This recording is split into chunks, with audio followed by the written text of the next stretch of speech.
Harvard that David Murray acquired. So Jim Booth flew this airplane for 30 years, something. Wow. And David took it over.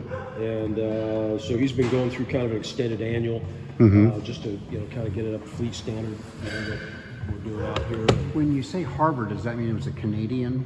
Uh-huh. And that's okay. Yeah, it was built by North American as a Harvard 2, I think it was, and it was converted to a Harvard 4, but it doesn't have the extended fuel.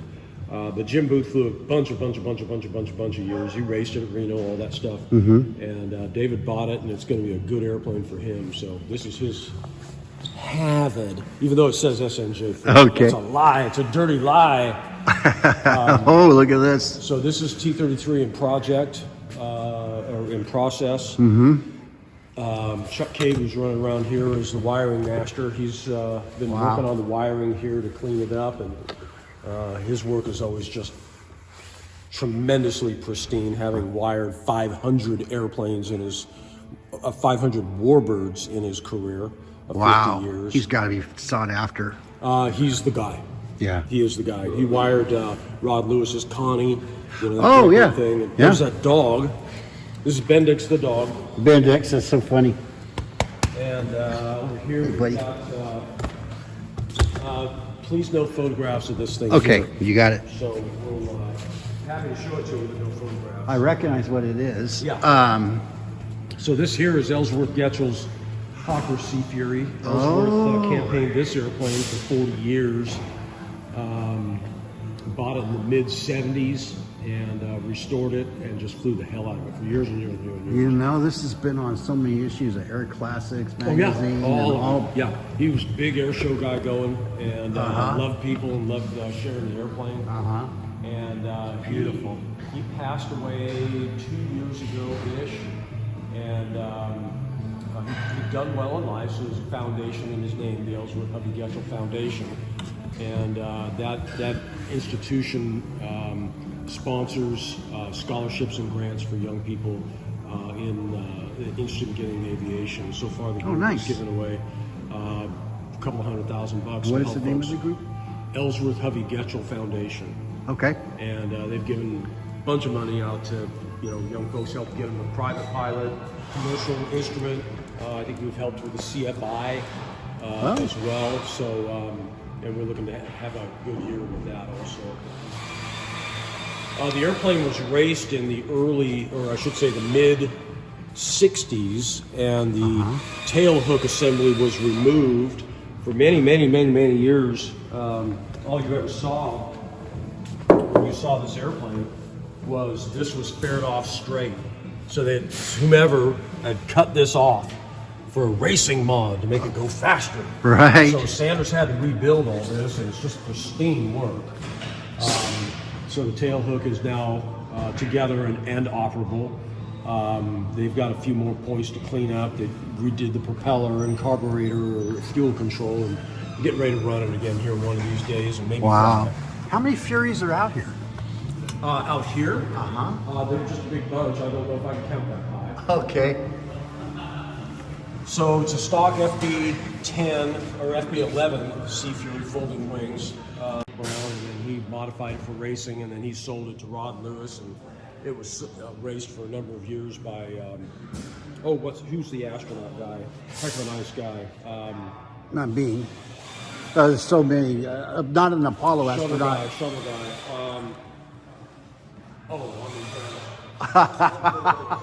He said Who gets to race this at Reno? What doesn't he fly, right?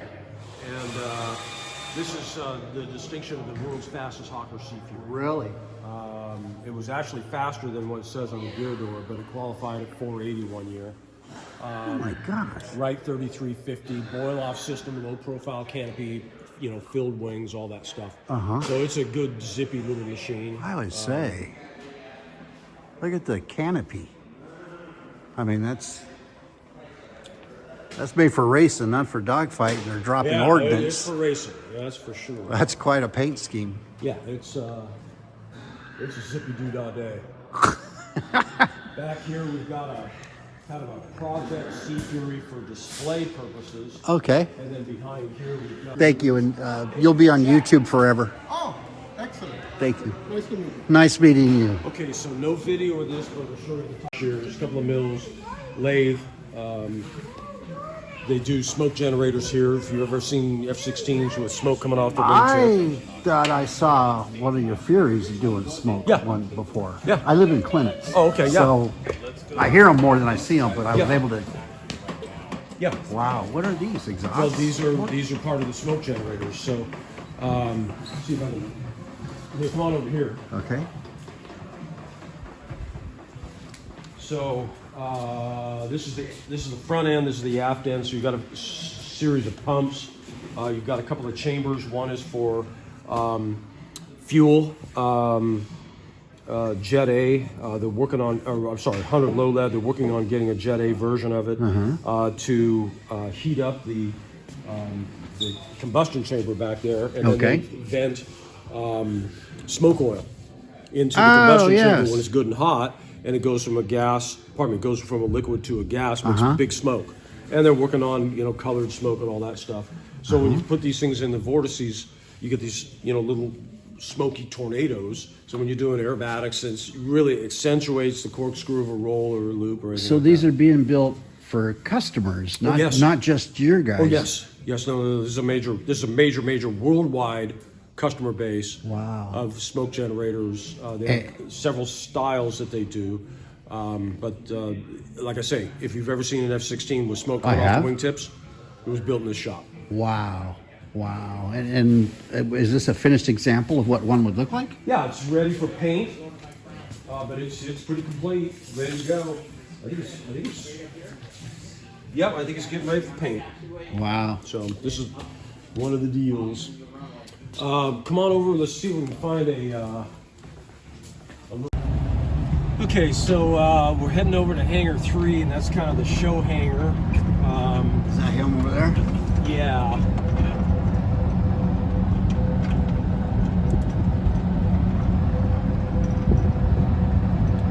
So this here is an N3N, Naval Aircraft Factory N3N that Dennis restored. It was about a 7-year restoration, if memory serves. A lot of folks, the N3N was underpowered with its stock motor. And they do a lot of supersizing around here. So they wanted to get a bigger motor on the thing. So they put a Wright 975 on it. And the neat part about the 975 is it's front exhausting as the stock motor was, but it's only 220 horsepower. This is 450. Wow. But the beautiful part about it is because it's front exhausting, you're able to maintain the line of the N3N. A lot of folks still want that power, but they go with the Pratt Whitney 985, but that's always just rear exhausting. It kills the line. So the engine's a little non-standard. It's bigger than what they had on the N3N, but it looks right, and it's quite proper. So this was a complete restoration. This airplane was a crop duster for all of its life after the military service, and Dennis restored it to really authentic condition. The paint job is not authentic to N3Ns, but it's awful pretty. Yeah. Neat thing about the N3N is it's made from extruded aluminum as opposed to having a steel tube frame, a chromoly tube frame with a monocoque like a T6 or something like that, or a Stearman for that matter. Yeah. Come on in and take a look. You can see the extruded aluminum. So the airplane's sort of built like a bridge. I do. Kind of a neat With the girders. exactly. Yeah. And where the girders came from, the extruded aluminum came from, was from the great airships that we had built in the 30s. So when World War II came out, they still needed airplanes for various purposes. This was a primary trainer for the Navy. And the Naval Aircraft Factory had all this extruded aluminum, and just made sense to design an airplane using that excess extruded aluminum from the airships that they did not build. And that became the N3N. They built about 300 of these, and there were a couple of different models, but this is an N3N dash 3, and to our knowledge is the only airplane ever built that is constructed again like a bridge. So like it's a bridge. wonderful flying airplane. It's it's a good sized biplane, and it's just it's your Sunday cruiser. You take it out, take the caddy out, and everyone wants a pony ride, open cockpit biplane, Sure. and it's pretty awesome to kick around in. This airplane here is Argonaut. It's an FB 11, like Getchell's Sea Fury, but the stock engine, the Bristol Centaurus, as is in Getchell's airplane, are hard to get hold of. They're very, very rare at this point, and this airplane was originally built with a Wright 3350. They removed that and put a Pratt Whitney R2800 in it. This was the first of the Hawker Sea Furies to get an R2800. I believe there are 5 R2800 powered Sea Furies now. It's really the future of Sea Fury. It's an economical engine, it's a relatively inexpensive engine, the parts are readily available. What American aircraft flew with that engine? Oh wow, that was going to be your Hellcat. Yeah. And your P-47 during World War II. The Tiger Cat had 2800s. Okay. A bunch of airplanes had the 2800. It was it was one of the airplanes during one of the engines during World War II that really turned the tide. I mean, the ground attack capability with the P-47, the Hellcat capability going after the Zeros and yes. they just kicked the crap out of those guys with the 2800s. Big Yeah. power. They could take the abuse. I mean, they would get. Corsair had 28. Oh, did it? Oh, yeah. Wow. Yeah. Various dash numbers. They really got a lot of power out of this thing. So they put the 2800 on it. It works just great.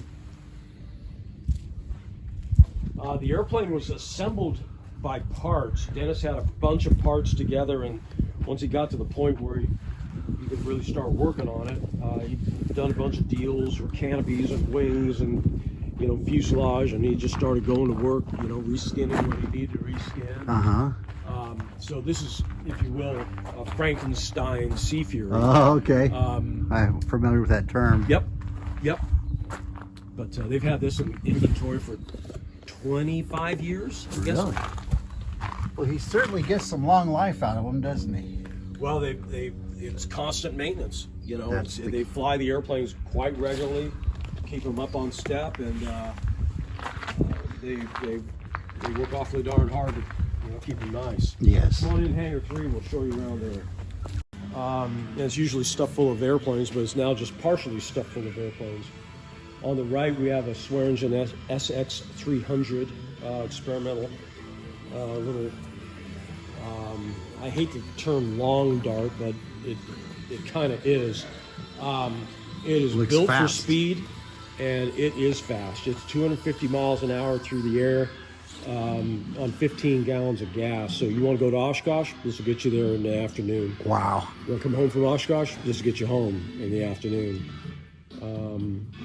And it's 70 pounds of baggage, and you got to take your shoes off because it's that cozy. So whomever you're flying with, you better like them because you're elbow to elbow with them. I see. And the performance is just staggering. What's the climb out speed you think with this guy? Well, it'll climb easy, 3,000 feet a minute. Wow. Comfortably to altitude. And for the audience, a Cessna 150 would be 500 feet a minute. Yeah. So that'll give you. This guy just looks like he's going fast sitting here. Yeah, the term raped ape comes to mind for some reason. So this here is a Hawker Sea Fury. Oh, a two-seater. So this is a Hawker Sea Fury T Mark 20. It features the Bristol Centaurus window around front, but it's a dual control. This airplane was Frank Sanders' personal airplane back in the day. So he bought it from Lloyd Hamilton, who flew it across the Atlantic and then across the continent, landed in Chino, and Frank just had to have it. So he bought it from Lloyd, and in 1978, I watched Frank Sanders fly 2 air shows with this airplane. Did you? Where was that? I was a little snot-nosed kid. Chino. Gathering of Warbirds. Okay. Wow. So come along the front. Tell the fun story of it.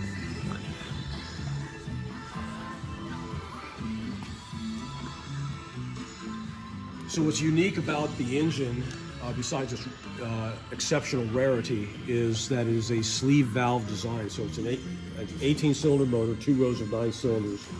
And rather than having valves in the combustion chamber, for intake and exhaust, it has a sleeve. So you've got a cylinder, a sleeve that has ports in it for intake and exhaust, and that sleeve kind of rotates up and down. And then you've got a piston that goes up and down on the inside of that sleeve for your 4-stroke process. So intake, compression, power stroke, and exhaust stroke. And each one of those positions, the ports either line up with your intake or your exhaust. It takes 3 ports for intake and 2 for exhaust. Wow, that sounds complicated. It is. Compared to the regular piston. And so that leads you to the question, why would you ever do that? And the It does. answer is because you don't have valves inside the combustion chamber. Living in fire, which get very, very hot with those type motors, which is everything else out here, tappet valve motor, you have to run a leaner mixture. So a portion of the fuel actually cools the valve. So you run a richer mixture with a tappet valve motor. Okay, so with the sleeve valve, you don't have that problem, and you run a leaner mixture. So it's about, for the given cubic inches of displacement, the Centaurus is about 25% more fuel efficient. I was going to say, you would experience a greater range. Yes. With when that. You're sitting on the aircraft carrier in your Hawker Sea Fury. Yeah. In the North Sea, where it's really cold and wet. All right. You got to go shoot down the MiGs. You're probably thinking about fuel. You are thinking about fuel. And then did they not have a MiG kill in the Korean War with one of these? The first airplane to shoot down a MiG-15 was a Hawker Sea Fury. That's what it was. Yep. Awesome. Oh, this looks to be like a Lockheed Hudson. Ben's, I just need Ben's attention for 1 second. So, kind of a fun story. Joel Swager got married to Dennis's daughter, Shannon, his eldest daughter. And, so Steve-O was his best man, and they have a best man party, or whatever they call him. Steve-O. Oh, I'm sorry, Steve Hinton Jr. Okay. The race guy, and they're best, grew up together, best good buddies. And so they had it was time for bachelor party for Joel. So Steve-O's responsible for that, and they throw a great bachelor party. So now Steve-O's going to get married to Jane, and Joel's going to be best man. So Joel's agonizing a little bit on, what are we going to do for a bachelor party? I got to one-up him, right? Yes, you Gotta do. do better for my buddy. Right. So this airplane was being operated out of Woodland for a bunch of years, and so he contacted the owner and said, hey, can we sort of borrow your Lodestar for a weekend? And then, sure enough, yeah, okay. So everyone climbed in the Lodestar, flew out of here down to Chino, picked up Steve-O and company, over to Vegas for a nice dinner, Top Golf or whatever they played.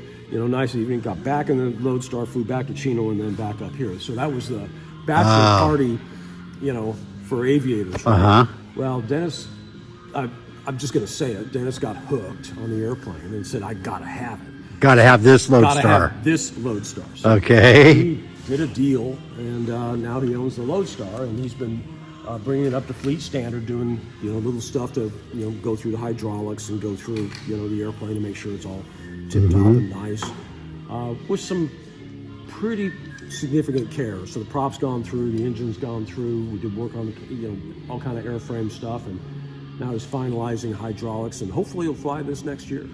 Nice. A Lodestar, no less. Yes, and it's pretty spectacular. So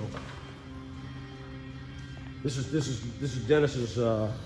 He'd kick me if I said retirement project, but Okay. Dennis's. His dad was inducted into the Warbirds of America Hall of Fame. Dennis's dad, Frank, and then Dennis a few years ago was also inducted into the Warbirds of America Hall of Fame. Dennis himself has restored, with his crew, about 40 airplanes in his career. Wow. Racers, and that's Warbirds. Yeah. That's racers and That's fighters, World War II stuff. Wow. Lots of airplanes. What is this? I couldn't tell you. I claim to know a lot, but I don't know what this is. I don't know either. I was hoping you'd tell me. I do not know. Okay, so this is a twin beach. It's an H model, 18.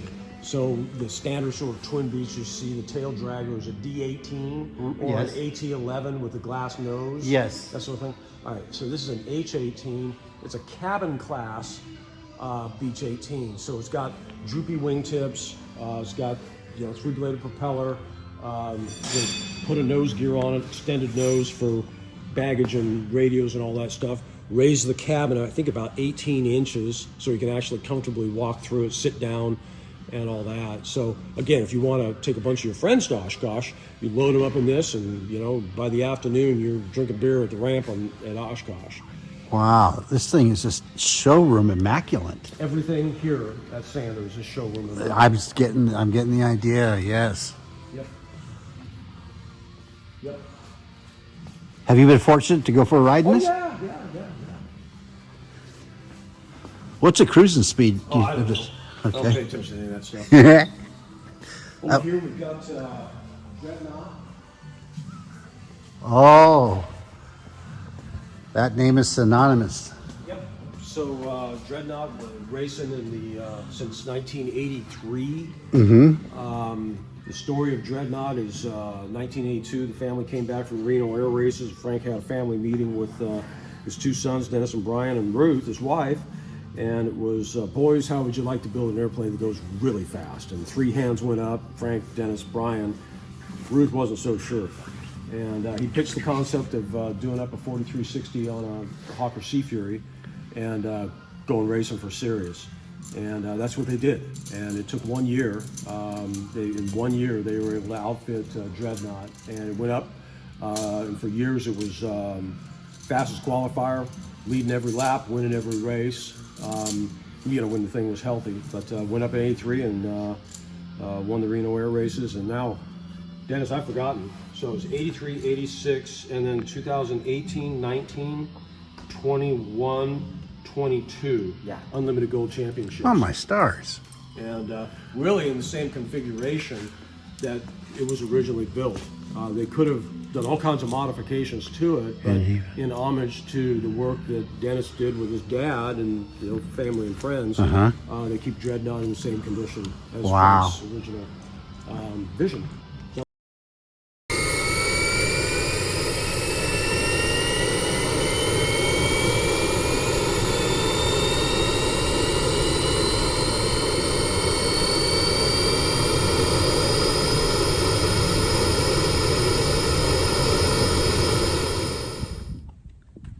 I hope you enjoyed this episode and this rare access to these Warbirds, these racers.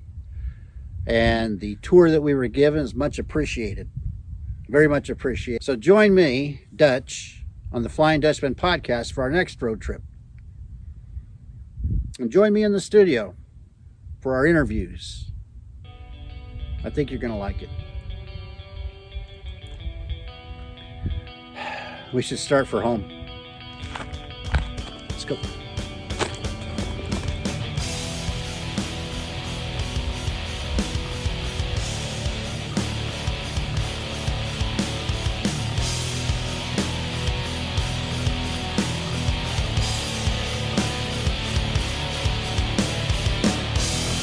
Godspeed, fill me.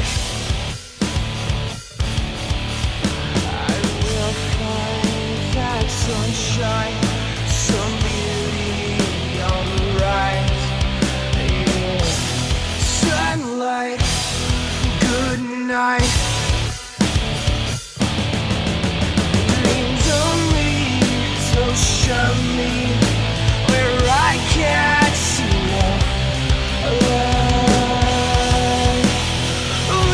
It's too late. Another 1,000 years away. Godspeed, feel me. I will find that sunshine.